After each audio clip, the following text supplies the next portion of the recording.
ಹಂಗೆ 90 ಗ್ರಾಮ್ ಚಿನ್ನ ಕೊಟ್ಟು ನಾವೆಲ್ಲ ಇರೋ ಗಂಟ ಬಟ್ಟೆ ಬರೆ ಪ್ರತಿ ಒಂದು ನಾವು ದಾರಿ ಎರ್ದು ಹಂಗೆ ಅವ್ರ ಅತ್ತೆ ಹೇಳಿ ಮೊಯ್ದ ಅವ್ರ ಗಂಡ ಎಲ್ಲ ಸೇರ್ಕೊಂಡು ವರದಕ್ಷಿಣೆ ಇಸ್ಕೊಬೋದ ಕಿರುಕುಳ ಕೊಡ್ತಿದ್ರು.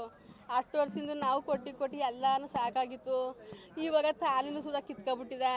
ನನ್ನ ಮಗಳು ತಾಲಿ ಕೊಡ್ಲಾಕಂಡು ಅಂದರು. ಎಲ್ಲ ಗ್ರಾಮ ಸೇಳ್ ಮೇಲೆ ಬಂದು ತಾಲಿ ತಾಲಿ ಹಾಕಿದ್ಮೇಲೆ ತಿರ್ಗಾ ನಾಚೋತು ಒಂದು ಹೊತ್ತೆ ಸೇರ್ಕೊಂಡು ರುದ್ರೇಶ ಅನ್ನೋನು ರುದ್ರೇಶ ನೆಡ್ತಿ ನಮ್ಮ ಬೀಗ್ತಿ ನಾವು ಚಂದ ಮೈದ ನಾನು ಹೊಳಿ ಮೇಲೆ ಸೇರ್ಕೊಂಡು ಹೊಡೆದ್ಬಿಟ್ಟು ಚಿತ್ರಹಿಂಸೆ ಕೊಟ್ಟು ಅವ್ರ ಊರಾಗ ಕೊಳಕ ಹಾಕ್ಬಿಟ್ಟು ಅವ್ಳ ಮದುವೆ ಹತ್ತವಿಂದ ನಾವು ಪ್ರತಿ ಒಂದುವೆ ಸೀಟು ತವಿಂದ್ವೆ ಖಾರ ಪುಡಿ ತವಿಂದು ಪ್ರತಿ ಒಂದು ತಗೊಂಡೋಗಿ ನಾವು ಕೊಡೋವು ಅವ್ನಿಗೆ ಏನು ತಂದು ಕೊಡ್ತಿಲ್ಲ. ಏನಾರ ಕೇಳೋಣ ತಂದು ಕೊಡಿಕ್ಲ ನನ್ನ ಮಗಳು ಅಷ್ಟು ಬರ್ಗೇಟಿ ಅಷ್ಟೊಂದು ಕಷ್ಟ ಕೊಟ್ಟ ನಾವು ಇರೋ ಗಂಟ ಮಾಡ್ತೀವಿ ಕಣಂತ ಮಾಡಿದ್ರೆ ಹೆಂಗೋ ವನವಾಸ ಹತ್ತಿದ್ಲು.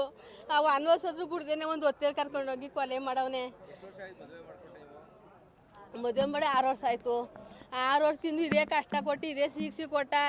ನನ್ನ ಗಂಡ ಕೇಳ್ಕೊಂಡ್ ನನ್ನ ಗಂಡನಿಗೆಲ್ಲ ಕೆಡಿಕೊಂಡು ಹೊಡೆದ. ನನ್ನ ಗಂಡನಿಗೆಲ್ಲ ಮೂಗೆ ರಕ್ತ ಬರ್ಸಿ ಊರು ಗ್ರಾಮಸ್ಥರು ಎಲ್ಲ ಹೇಳಿದ್ರು. ಹಿಂಗೆ ಮದುವೆ ಮಾಡಿದಾಗ 90 ಗ್ರಾಮ್ ಕೊಟ್ಟಿದ್ದು ತಿರ್ಗಾ 80 ಗ್ರಾಮ್ ತಿರ್ಗಾ ಈಸ್ಕಬ ಅಂತ ನನ್ನ ಮಗಳು ಕೊಡಬಾರ್ದು ಕೊಟ್ಟು ಈಗ 60 ಸಾವಿರ ವರದಕ್ಷಿಣೆ ಕೊಟ್ಟು ಇನ್ನು ಇಲ್ಲಿ ಗಂಟ ಬಟ್ಟೆ ಬರೆ ಮಕ್ಳು ಬಾ ಅಂತಾನೆ ಇಲ್ಲಿ ಗಂಟ ಕಷ್ಟ ಸುಖ ಎಲ್ಲನೂ ನೋಡ್ದ ಪ್ರತಿ ಒಂದು ನೋಡ್ದು. ಅವಳಿಗೆ ಇವತ್ತು ಗಂಟ್ಲು ಈಗ ಬಂದಲ್ಲ ಶುಕ್ರವಾರ ಆವತ್ತುವೆ ಹಸಿಡು ತವಿಂದು ಖಾರ ಪುಡಿ ತವಿಂದು ಪ್ರತಿ ಒಂದು ಚಾಪ್ಲಿ ತವಿಂದು ತೆಗೆದು ಕೊಡ್ತೀವಿ ತಮಗೂ ಗಟ್ಟು ತವಿಂದುವೆ. ಅಲ್ಲಿಂದ ನನ್ನ ಮಗಳು ಹೋವ ನಾನು ಬಾಳ್ತೀನಿ ಏನೇ ಕಷ್ಟ ಬಂದ್ರು ಎಂದು ನಾನು ಇದೇ ಮನೆ ಬಾಳ್ತೀವಿ ಎಂದು. ಆಗ 8 ಗಂಟೆ ಹೊತ್ತಲ್ಲಿ ಫೋನ್ ಮಾಡಿದ್ವು. ನಾನು ಕೂಡ ಚೆನ್ನಾಗೆ ಮಾತಾಡ್ಬಿಟ್ಟು ಮಣಿಕೊಂಡು ಇನ್ನು ಬೀಳ್ಕರೋದಕ್ಕೆ ಫೋನ ಎತ್ತು ಇದು ಯಾಕೆ ನನ್ನ ಮಗಳು ಮಾಡು ಅಂತ ಫೋನ್ ಮಾಡ್ದು. ಕೇಳಿ ಮಗ ಎತ್ತದ ಇದೇನವ ನಿಮ್ಮ ಅವ್ವ ಎಲ್ಲ ಅಂದದಕ್ಕೆ 5 ಗಂಟೆ ನತ್ತಿಂದ ಅವ್ವ ಕಾಣ್ತಾ ಇಲ್ಲ ಅಂದ್ಲು. ನನಗೆ ಯಾಕೋ ಜೀವ ನಿಲ್ಲೋ ನನ್ನ ಮಗಳಿಗೆ ಇಷ್ಟ ಎಲ್ಲ ಮಾಡಿ ನಾವು ಬಡವರು ಕೂಲಿ ಮಾಡಿ 90 ಗ್ರಾಮ್ ಚಿನ್ನ ಕೊಟ್ಟು 60 ಸಾವಿರ ರೂಪಾಯಿ ವರದಕ್ಷಿಣೆ ಕೊಟ್ಟು ಇಲ್ಲಿ ಗಂಟ ಕಷ್ಟ ಸುಖ ಎಲ್ಲ ನೋಡ್ದು. ಇಲ್ಲಿಗೆ ಬಂದು ನೋಡೋದಕ್ಕೆ ಅವ್ರ ಅತ್ತೆ ಇತ್ತಿಲ್ಲ ಅವ್ನಿತ್ತಿಲ್ಲ ಅವ್ರ ಅತ್ತೆ ಎಲ್ಲ ಇದ್ಲು. ನನ್ನ ಮಗಳು ಎಲ್ಲ ಅಂದದಕ್ಕೆ ನನ್ನ ಮಗನ ಮೇಲೆ ಜಗಳಕ್ಕೆ ಹೋದ್ಲು. ಇಷ್ಟು ಜನ ಸೇರ್ಕೊಂಡು ಕೊಲೆ ಮಾಡಿ ಅಲ್ಲಿ ನೀರು ಇಲ್ದೋಗಿ ಬಾವಿಗೆ ಗಿಡ ಸಂದಿಗೆ ಹಾಕ್ಬಿಟ್ಟಿದ್ರು ನನ್ನ ಮಗಳು.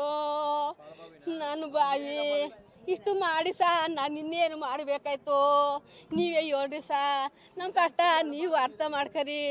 ನಾನು ಇಷ್ಟು ಕಷ್ಟ ಬಿದ್ದು ನನ್ನ ಮಕ್ಳು ಇವತ್ತು ಹಿಂಗೆ ಕೊಲೆ ಮಾಡಿದ್ರೆ ಯಾರು ಸುಮ್ಮನಾದರು ತಿರ್ಗಾ ಬಂತ ಶುಕ್ರವಾರ ಸಂದೆಯಲ್ಲಿ ಅನ್ನಂತೆ ನಮ್ಮ ಅಪ್ಪರಿ ಎಲ್ಲಿ ಗಂಟ ಮಾಡೋರು ಒಂದಕ್ಕೆ ತಾಲೆಲ್ಲ ಕಿತ್ಕೊಂಡು ಹೊಡೆದು ಬಡ್ದು ಎಲ್ಲನೂ ಮಾಡಿದ್ರು. ಇವು ಶಿವಕುಮಾರ್ ಅಂತ ಹೋಗಿ ಒಪ್ಸಿರಂತೆ ಅಣ್ಣಪ್ಪನಿಗೆ. ಅವರೆಲ್ಲ ಬಂದು ಹೇಳ್ರು ಯಾರು ಮಾತನ್ನು ಕೇಳ್ದೆ ನನ್ನ ಮಗಳಿಗೆ ಸಿಕ್ಸಿ ಬಂದನ ಕೊಟ್ಟು ಒಂದು ಹೊತ್ತಲ್ಲಿ ಹೊಡೆದ್ಬಿಟ್ಟು ತಗೊಂಡೋಗಿ ಆ ಕೊಳಕೆ ಹಾಕ್ಬಿಟ್ಟ ಕಣಪ್ಪ.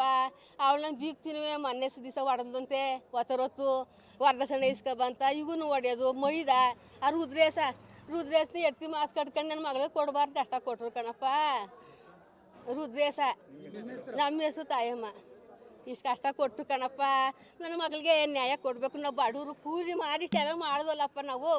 ಇನ್ನು ಯಾರು ಈ ಥರ ತಾಯಿ ಅಪ್ಪವೋ ಯಾರು ಮಾಡೋದು ನೀವೇ ಹೇಳ್ರಪ್ಪ. ಇನ್ನೂ ಮಾಡೋಕ್ಕಾದ್ರಪ್ಪ ನಮ್ಮ ಕೈಲಿ ಇನ್ನೂ ಮಾಡ್ದ ವರದಕ್ಷಿಣೆ ಕಿರ್ಕುಳ ಮದುವೆ ಆಯ್ತು ಕೊಟ್ಟು ನಮಗೂ ಸಾಕಾಗದೆ ಎಷ್ಟು ಅಂತ ಕೊಡಿಕಾದು ಹಿಂಗೆಲ್ಲ ಮಾಡ್ದ ನನ್ನ ಮಗಳನ್ನ ಮಾಡ್ದ.